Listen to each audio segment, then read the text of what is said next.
Called eco sculptures, and as Elaine Young reports, the project is a first for the West Coast.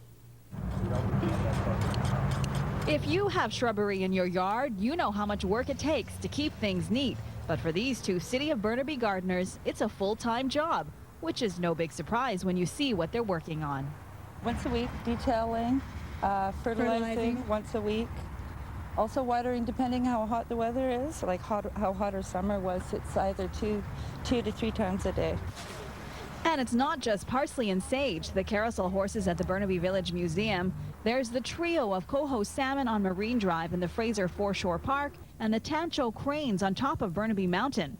The city calls them eco sculptures. It's a relatively new art form, and Burnaby has been a pioneer, bringing it to the West Coast to promote its green philosophy. You can do greening of your neighbors, of your streets, or even if you live in an apartment, you can have something like eco sculpture where you grow things vertically rather than horizontally.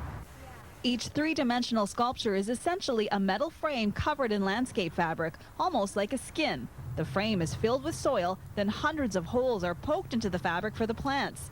Different colors and textures of greenery are used to paint the sculpture. This one's approximately 3,000, I believe.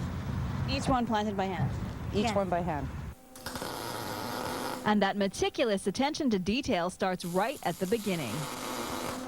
Sculptor Sandra Bilawich is working on models for the next eco sculpture, a mother bear and her 2 cubs. These tabletop maquettes will eventually be copied into larger than life-size frames.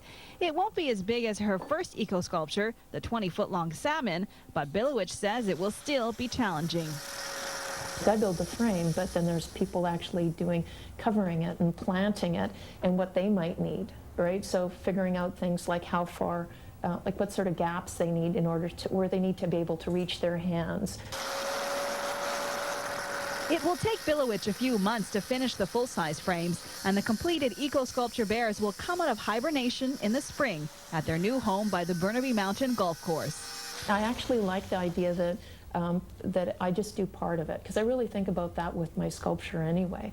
I make it and then I let go of it, and it takes on different meaning for everybody who views it or has it or experiences it.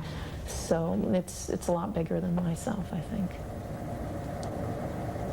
If you want to see the salmon or any of the art we just showed you, you should do it soon. The creations will be put away for the winter in just a few weeks' time.